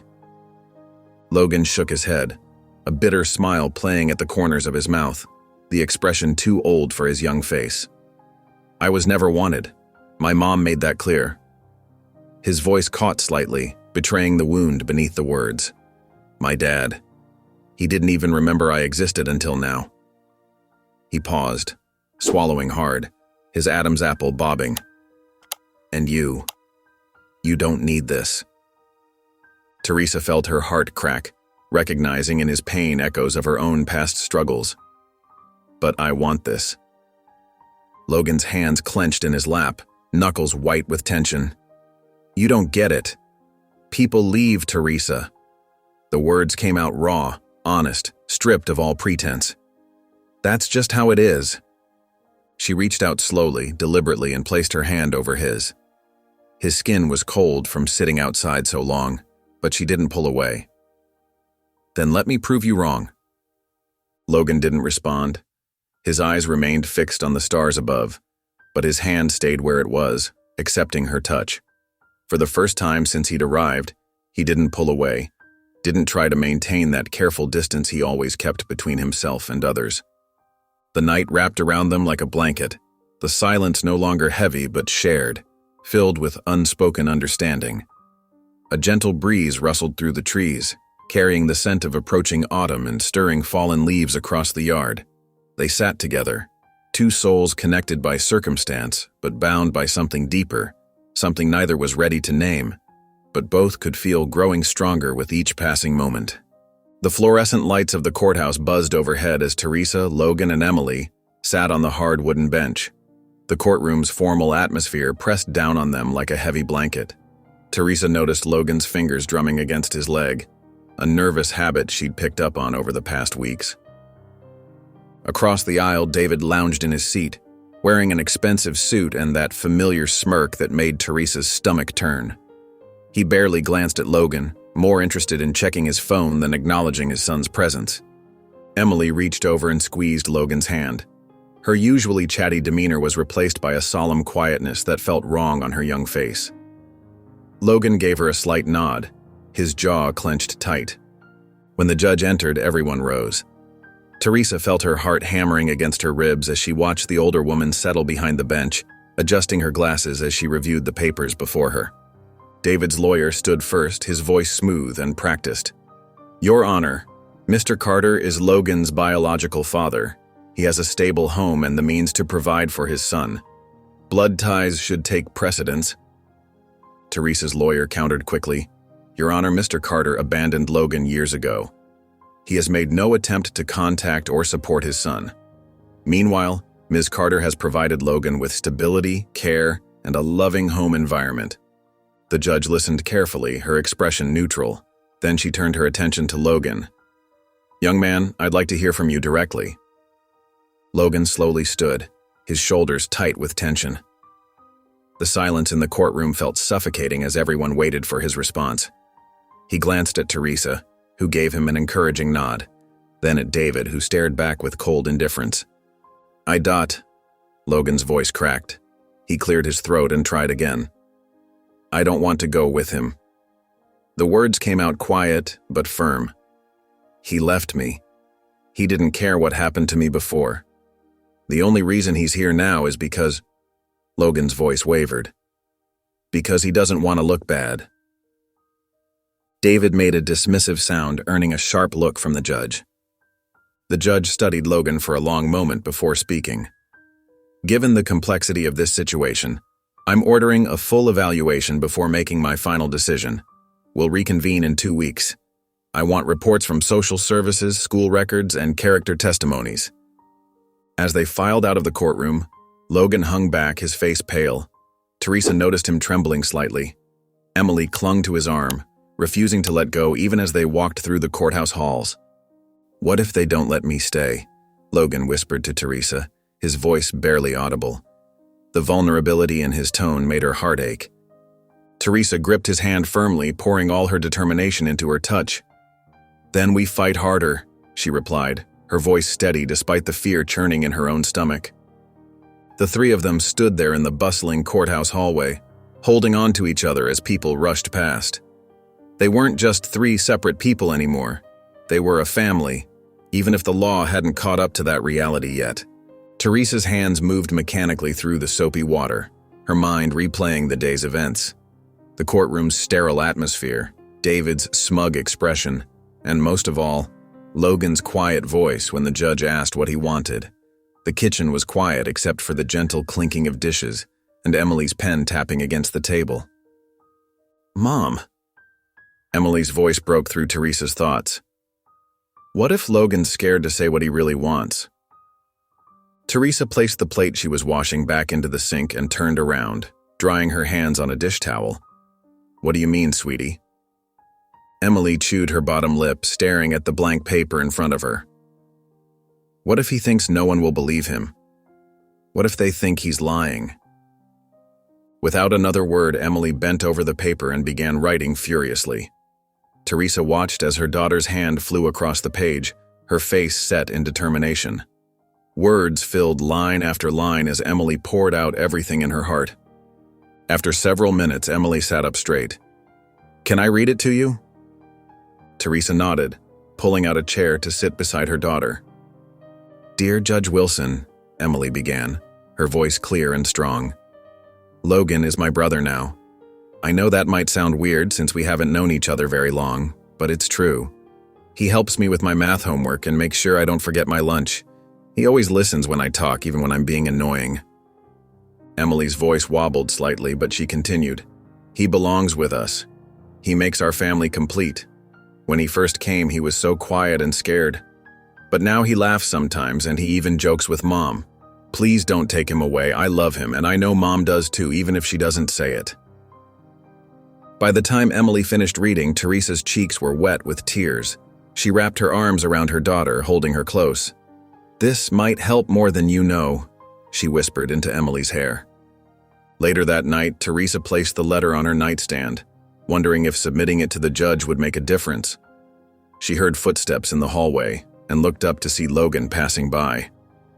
His eyes caught sight of the paper, and before Teresa could say anything, he'd already read the first few lines. Logan's eyes widened, something raw and vulnerable flashing across his face. He swallowed hard, then quickly turned and walked away, leaving Teresa standing there with Emily's words of love still echoing in the silence.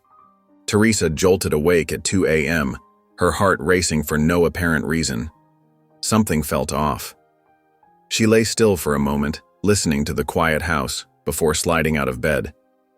The hallway was dark as she padded toward Logan's room, her bare feet silent on the carpet. She pushed his door open slowly.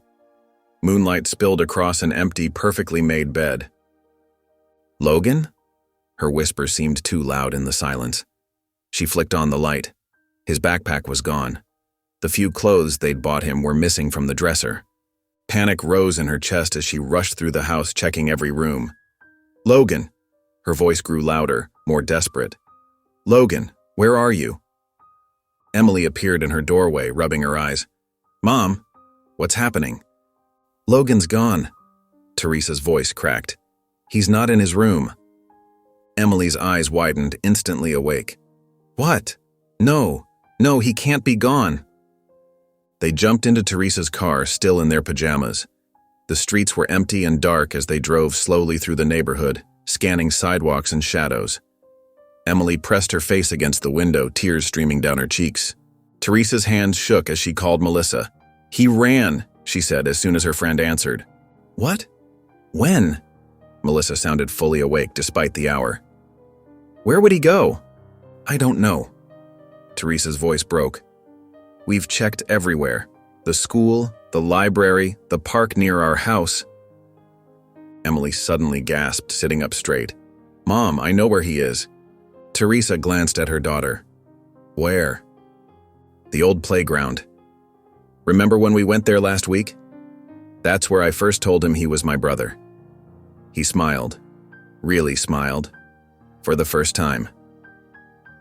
Teresa spun the car around, heading toward the small playground tucked between oak trees at the edge of their neighborhood. Her heart pounded. Please be there, she thought. Please don't be gone. They pulled into the empty parking lot, headlights sweeping across rusted swings and an old metal slide, and there, sitting on top of the monkey bars, was a familiar silhouette. Logan! Emily cried out, already unbuckling her seatbelt. Logan sat perfectly still, his backpack beside him, staring up at the stars. Teresa's knuckles were white on the steering wheel as she stared at the looming courthouse. The morning sun cast long shadows across the parking lot, but she felt cold inside. Next to her, Logan sat perfectly still, his face a careful mask of indifference. But she noticed his hands. They trembled slightly in his lap. "We don't have to go in yet," she said softly. "We can take a minute." Logan shook his head. "Let's just get it over with." Inside, the courtroom felt too large and too small all at once. Their footsteps echoed on the polished floor as they made their way to their seats. Across the aisle, David lounged in his chair like he was at a casual business meeting, that familiar smirk playing on his lips. Teresa felt Logan tense beside her. The judge entered and everyone rose. As they settled back into their seats, Teresa's lawyer pulled out Emily's letter. The paper seemed so small, so fragile to carry such weight. The proceedings began with standard formalities. Both lawyers presented their arguments. David's about biological rights, Teresa's about emotional bonds and stability. Then the judge picked up Emily's letter. "I'd like to read this into the record," she said, adjusting her glasses. Her clear voice filled the courtroom as she began. "Dear Judge, my name is Emily Carter and Logan is my brother. Not by blood, but by choice. He helps me with my homework and makes sure I eat breakfast when Mom has early shifts. He pretends he doesn't care, but he always checks if I'm okay. When I had a bad dream last week, he sat with me until I fell asleep again." David snorted quietly, but Teresa watched Logan's face. His jaw was clenched tight, but his eyes had softened. The judge finished reading and looked up. Teresa stood, her heart pounding. "Your Honor, if I may?" At the judge's nod, she continued, "Logan isn't just a case file, he's family. He's the boy who fixes broken cabinet hinges without being asked, who makes sure Emily gets to school safely, who tries so hard not to take up space because he's never been taught that he deserves it." David's lawyer started to object, but Logan suddenly rose to his feet. His voice was steady and clear. "I don't want to go with him," he gestured toward David. "He's never wanted me before. He only wants me now because someone else does." The courtroom fell silent. The judge studied Logan for a long moment, then looked down at her papers. Teresa held her breath. "Having reviewed all evidence and testimony, I find it in the best interest of the minor to grant full legal guardianship to Teresa Carter." Logan exhaled sharply. Teresa grabbed his hand, squeezing it tight. They'd won. They'd actually won. Sunlight streamed through Logan's window, painting warm stripes across his bed. He blinked awake slowly, taking in the familiar sight of his room. The desk where he studied with Emily, the bookshelf Teresa had helped him fill, the hoodie hanging on the back of his chair. His room. The thought hit him differently today. This wasn't temporary anymore. This was home. He lay there for a moment, letting that sink in. No more wondering when it would end. No more waiting for the other shoe to drop. No more preparing himself for rejection. The door burst open with its usual morning enthusiasm. Emily bounded in, her hair still messy from sleep, wearing her favorite cat pajamas.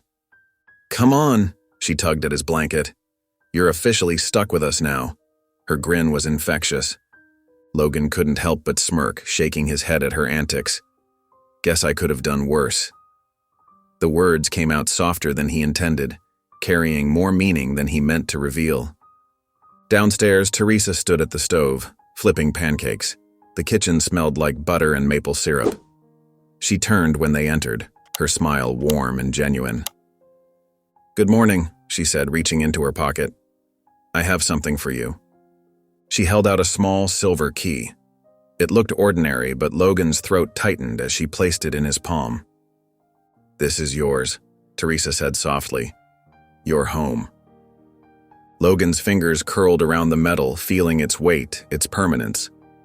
Words failed him, but Teresa seemed to understand. She squeezed his shoulder gently before turning back to the stove. Emily, oblivious to the emotional moment, or perhaps trying to lighten it, grabbed a piece of toast and plopped it onto Logan's plate. "Big brother's gotta eat," she declared matter-of-factly. "Can't have you getting all skinny again." Something about her casual acceptance, her easy inclusion of him in their family, broke through Logan's usual reserve. He laughed, not his usual quiet chuckle, but a real full laugh that seemed to surprise even him. Teresa watched as her children, Both of them, undeniably hers now, started arguing over the last pancake. Emily was trying to claim it based on seniority in the house, while Logan argued that as the older sibling, he had natural pancake rights. "Mom," Emily appealed to her. "Tell him." "Don't drag me into this," Teresa chuckled, watching as Logan used his height advantage to hold the plate just out of Emily's reach. For the first time since this all began, everything felt right, complete, like the missing piece of their family puzzle had finally clicked into place. The night was quiet except for the soft rustle of clothes as Teresa folded Logan's laundry. The house had settled into its usual evening calm, with Emily's gentle snoring drifting from down the hall. Teresa moved methodically through the pile of clean clothes, grateful for this simple, normal task. As she placed a stack of t-shirts in Logan's dresser, her eye caught something on his nightstand, a piece of paper, crumpled and worn at the edges like it had been handled many times. She shouldn't look, she knew that. But something about how carefully it had been smoothed out despite the obvious creases made her pause. Her fingers trembled as she picked it up. The handwriting was messy but deliberate, like every word had been carefully chosen. "Dear Mom, I know you're mad at me, I know I mess everything up, but please let me come home. I'll be better this time. I promise I won't make you angry anymore. I'll clean the house and make dinner and stay out of your way. Just please want me again." Teresa's throat tightened. Each word felt like a knife in her chest. The letter continued, becoming more desperate with each line. Logan's plea for love was raw, exposed on the page like an open wound. A floorboard creaked behind her. Teresa turned to find Logan standing in the doorway, his face draining of color as he registered what she was holding. In an instant, his expression hardened into something fierce and defensive. He crossed the room in 2 quick strides and snatched the letter from her hands. "Why are you in my stuff?" His voice was sharp, brittle with anger and embarrassment. "I wasn't snooping, I just found it," Teresa stammered, her heart racing. She hadn't meant to invade his privacy like this. "I was putting away your laundry and—" "It doesn't matter," Logan cut her off, shoving the letter deep into his pocket. His shoulders were tight, his jaw clenched. "She never wrote back anyway." Teresa took a careful step toward him. "You don't have to keep waiting for her to, you know." Her voice was soft, gentle. Logan's eyes flashed. "You don't get it." The words came out harsh, almost like a growl. Before Teresa could respond, he spun around and stormed out of the room, his footsteps heavy on the wooden floor. Teresa stood there, arms hanging uselessly at her sides. She wanted to follow him, to explain, to somehow make this better. But she knew he needed space. The letter had revealed a wound that was still raw, still bleeding. A child's desperate plea for a mother's love, something that should never have to be begged for in the first place. She sighed deeply, watching the empty doorway where Logan had disappeared. All the court victories, all the legal papers in the world couldn't heal the hurt of being rejected by your own mother. That kind of pain didn't just go away because you found a new home. It lingered, like a shadow, waiting to remind you of its presence in quiet moments like these. The Christmas fair glowed with strings of twinkling lights, casting a warm golden hue over the snow-dusted grounds. Teresa watched as Logan shifted uncomfortably beside her car, his hands stuffed deep in the pockets of his worn jacket. "I don't really do family outings," he muttered, his breath visible in the cold December air. Emily bounced on her toes, already wearing her ice skates. "Well, now you do." She grabbed Logan's arm and tugged him forward. "Come on, you can't just stand here all night." The fairgrounds buzzed with holiday cheer. Children squealed with delight on the carousel. The scent of hot chocolate and roasted chestnuts filled the air, and Christmas carols played softly from hidden speakers. Logan took it all in with wide eyes like he'd never seen anything quite like it before. At the skating rink, Emily practically shoved the rental skates into Logan's hands. "Put these on, no arguing." Logan stared at the skates like they might bite him.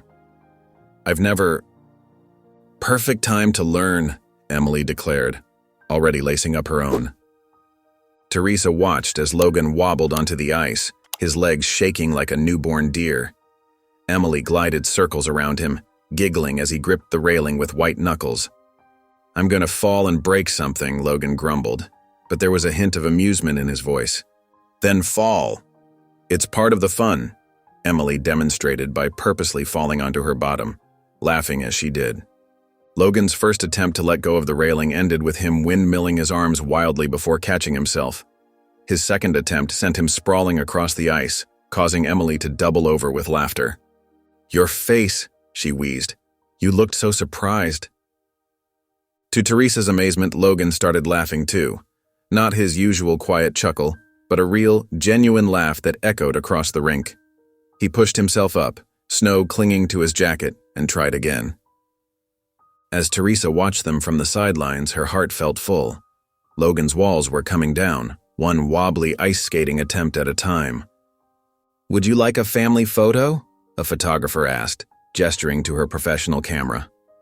Logan immediately stepped back, his skates sliding slightly. "Oh, you can just—" "Get back here," Teresa said firmly, pulling him close. "You're in this too." They posed together, Emily in the middle, her arms linked through both Teresa's and Logan's. The photographer counted down. 3, 2, 1. In the flash of the camera, Teresa caught Logan's expression, a mix of surprise, joy, and something else. Something that looked a lot like belonging. Later that night, Teresa carefully placed the framed photo on the mantel. Logan stood a few feet away, staring at it with an unreadable expression. The photo showed all three of them, red-cheeked from the cold, genuine smiles on their faces. For once, they looked exactly like what they were, a family. Logan's eyes lingered on the photo for a long moment before he looked away, his emotions carefully guarded. But Teresa had seen enough, seen the way his eyes softened at the sight of their first real family photo together. The night settled over the house like a heavy blanket, quiet except for the soft hum of the heating system. Logan sat on his bed, turning his phone over and over in his hands. The screen's glow illuminated his face as he stared at the number he hadn't called in weeks. His finger hovered over the call button. Part of him wanted to throw the phone across the room, but another part, the part that still remembered being a little boy waiting for his mother to come home, needed to try one more time. Finally, he pressed call. Each ring made his heart beat faster until— "Hello?" Her voice was groggy, irritated, familiar in all the wrong ways. "What do you want, Logan?" The words came out sharp, cutting through the static. Logan swallowed hard, his throat suddenly dry. "I just wanted to check in." His mother scoffed, and he could almost see her rolling her eyes. "I don't need checking in on—" "I mean," Logan's fingers gripped the phone tighter. "I wanted to see if you were okay." The silence stretched between them, heavy with unspoken words. Then she sighed, a sound he'd heard countless times before. Disappointment or anger followed. "You're still mad, aren't you?" Logan's breath caught in his throat. "Mad? I gave you a roof over your head for years," she said, her voice taking on that defensive tone he knew too well. "What more do you want from me?" Logan's free hand curled into a fist. "You threw me out." "You were always so needy, Logan." The words hit him like physical blows. "I was a kid," he whispered, hating how his voice shook. Another pause, longer this time. Then she spoke, her voice cold. "Well, you have a new family now, don't you?" The truth of it crashed over him like ice water. She wasn't sorry. She wasn't even trying to pretend she was.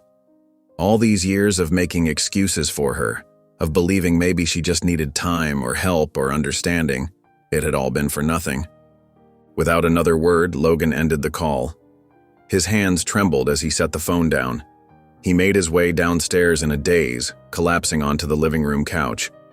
The room felt too big, too quiet, too everything. He didn't know how long he sat there before Teresa found him. She took in his blank stare, his rigid posture, the way his hands were still shaking slightly. Instead of asking questions, she simply sat beside him in the darkness, her presence steady and sure. They sat together in silence while outside snow began to fall. The night wrapped around the house like a thick blanket, But inside, the Christmas tree's soft glow created a gentle haven. Logan sat motionless on the couch, his face illuminated by the dancing lights. His phone lay discarded beside him, a silent reminder of the conversation that had left him feeling hollow. Teresa paused in the doorway, taking in the scene. She'd heard his voice earlier, the quiet desperation in his tone as he spoke to his mother. Now, watching him sit alone in the dark, she felt her heart ache. Without a word, she crossed the room and settled beside him on the couch. The silence stretched between them, comfortable yet heavy with unspoken words. Logan's fingers twisted in his lap, a nervous habit she'd come to recognize. When he finally spoke, his voice was barely above a whisper. "She's never going to change, is she?" Teresa took a slow breath, choosing her words carefully. "No, Logan, I don't think she is." He nodded as if confirming something he'd already known deep down. His gaze remained fixed on his hands.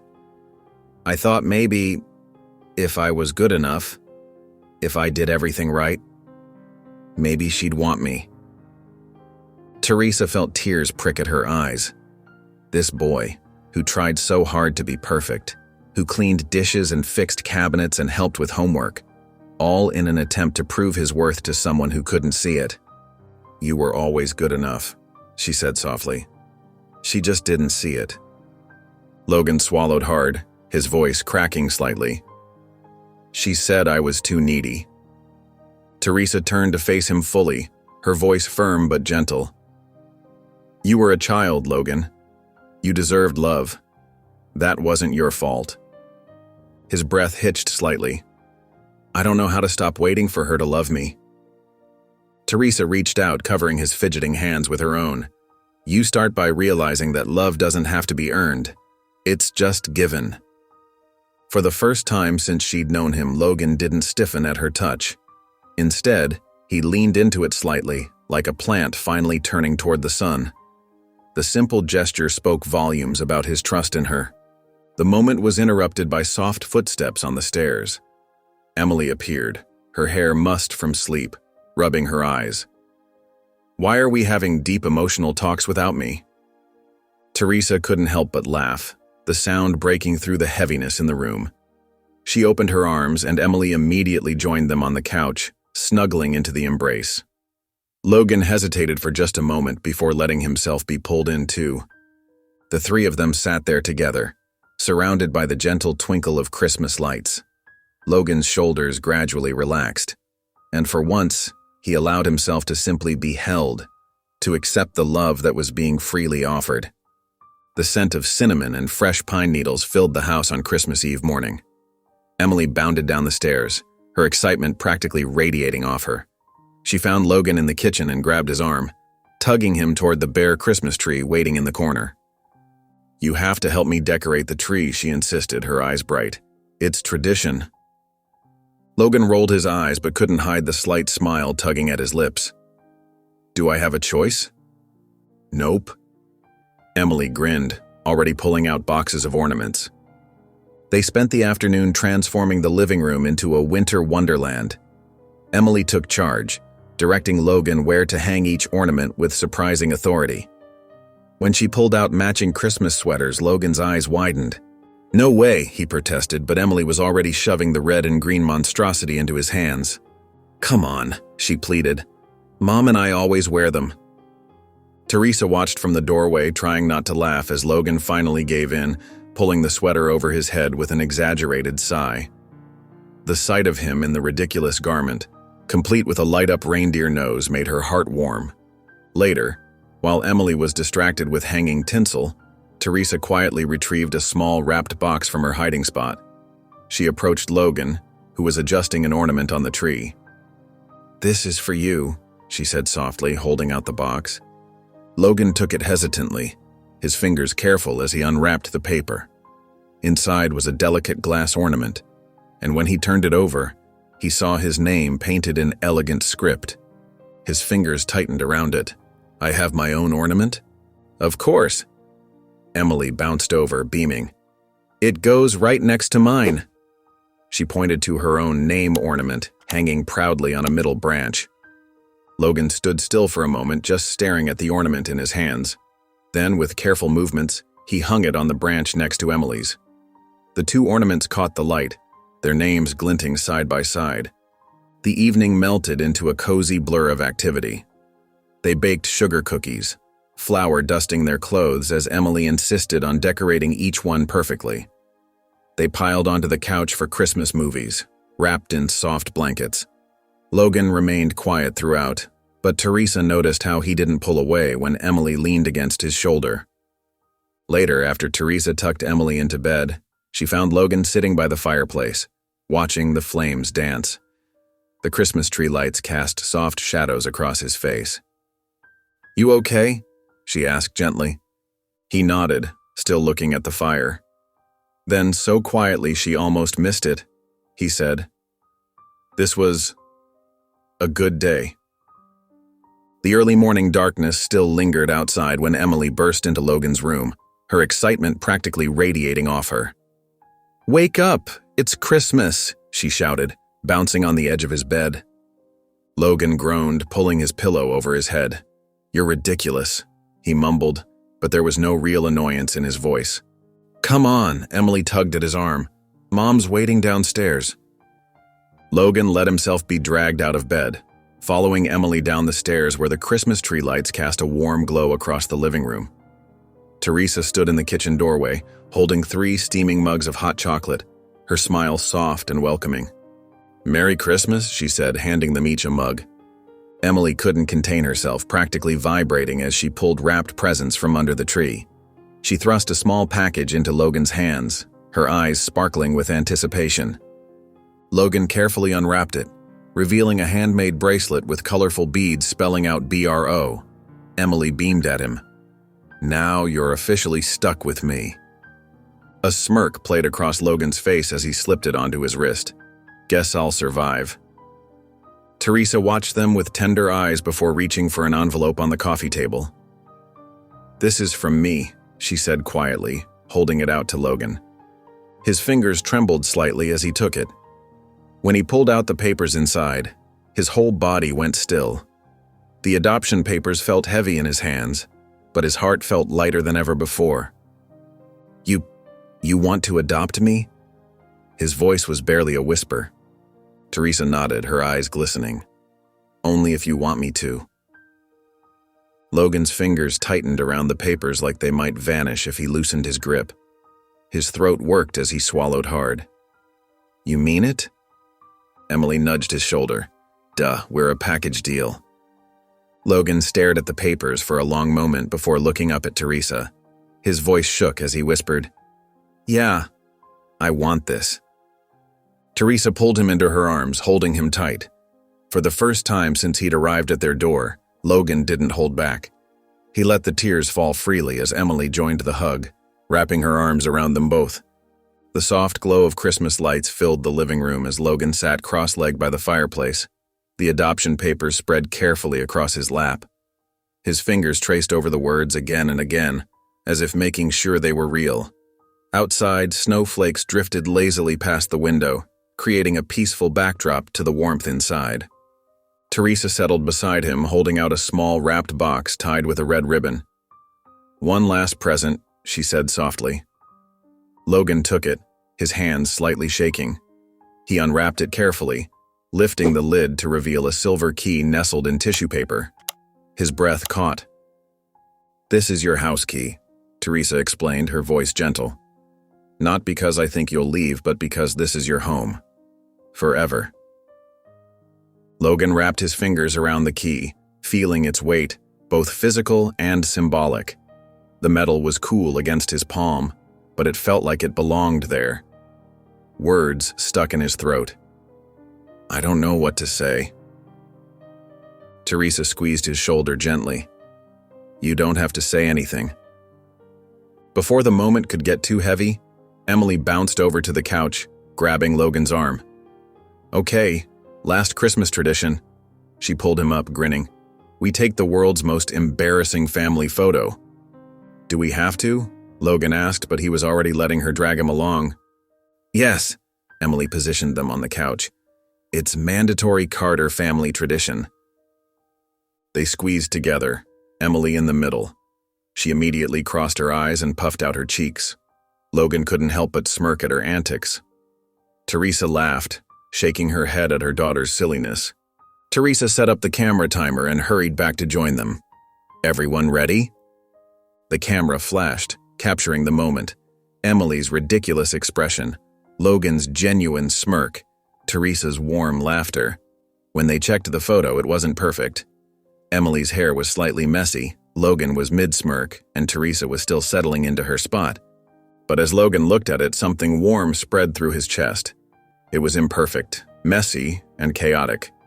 But it was his family, his home. The evening wound down quietly. Teresa and Emily curled up by the fire, their eyes growing heavy. Logan leaned back against the couch, watching the flames dance. The adoption papers sat safely on the coffee table, the house key secure in his pocket. For the first time in his life, he let himself fully feel it, this sense of belonging, of safety, of home. He finally had a family. If you enjoyed the story of Teresa, I handpicked this next story that you will enjoy. Please don't miss this one. Click here to watch it.